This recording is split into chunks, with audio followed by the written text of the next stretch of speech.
اعوذ باللہ من الشیطان الرجیم، بسم اللہ الرحمن الرحیم۔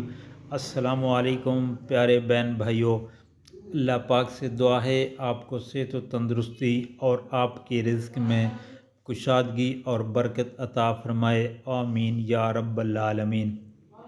حضور نبی کریم صلی اللہ علیہ وآلہ وسلم کی 10 حدیث مبارک میں آپ کے ساتھ شیئر کر رہا ہوں، اور آپ سے گزارش ہے نبی پاک صلی اللہ علیہ وآلہ وسلم کے فرمان آگے لوگوں میں لازمی شیئر کریں۔ تو بسم اللہ الرحمن الرحیم۔ رسول اللہ صلی اللہ علیہ وآلہ وسلم نے ارشاد پاک فرمایا، جب تم سونے لگو تو آیت الکرسی پڑھ لیا کرو، اللہ کی طرف سے ایک فرشتہ نگہبان مقرر ہو جائے گا اور صبح کے ہونے تک شیطان تمہارے پاس نہیں آئے گا۔ رسول اللہ صلی اللہ علیہ وآلہ وسلم نے ارشاد پاک فرمایا، فرض نمازوں کے بعد پڑھے جانے والے کچھ ایسے کلمات ہیں جنہیں پڑھنے والا کبھی ناکام نہیں ہوتا۔ ہر نماز کے بعد 33 دفعہ سبحان اللہ، 33 دفعہ الحمدللہ اور 34 دفعہ اللہ اکبر پڑھیں۔ رسول اللہ صلی اللہ علیہ وآلہ وسلم نے ارشاد پاک فرمایا، جس گھر کے دروازے رشتہ داروں کے لیے بند اور جس گھر میں رات دیر تک جاگنے اور صبح دیر سے اٹھنے کا رواج ہو جائے تو وہاں رزق کی تنگی اور بے برکتی کو کوئی نہیں روک سکتا۔ دوستو، رزق کی تنگی اور بے برکتی کا یہ بڑا سبب ہے۔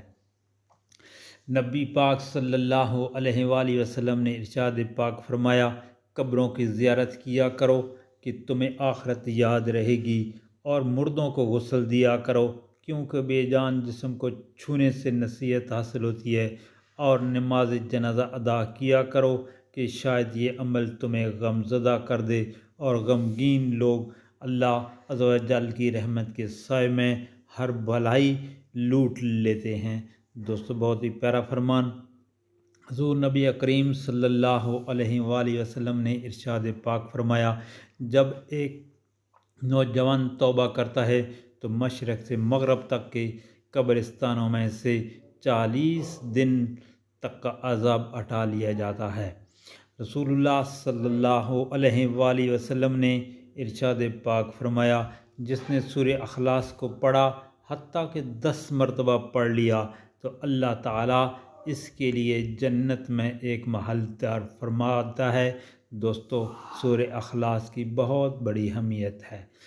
رسول اللہ صلی اللہ علیہ وآلہ وسلم نے ارشاد پاک فرمایا، جب اللہ تعالیٰ مخلوق کو پیدا کر چکا تو اپنی کتاب لوح محفوظ میں جو اس کے پاس عرش پر موجود ہے، اس نے لکھا کہ میری رحمت میرے غصہ پر غالب ہے۔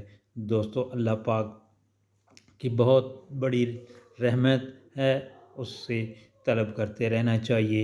رسول اللہ صلی اللہ علیہ وآلہ وسلم نے ارشاد پاک فرمایا، جب تم رات میں کتوں کی آواز اور گدے کی چیخ سنو تو اعوذ باللہ من الشیطان الرجیم پڑھ لو، اس لیے کہ یہ ان شیطانوں کو دیکھتے ہیں جنہیں تم نہیں دیکھ سکتے۔ رسول اللہ صلی اللہ علیہ وآلہ وسلم نے ارشاد پاک فرمایا، جب کوئی بندہ اللہ سے دعا کر کے مانگتا ہے، اللہ اسے یا تو اس کی مانگی ہوئی چیز دے دیتا ہے یا اس کے نتیجہ میں اس کے دعا کی مثل اس پر آئی ہوئی مصیبت دور کر دیتا ہے۔ دوستو، یہ فرمان آگے شیئر کیجیے، آمین۔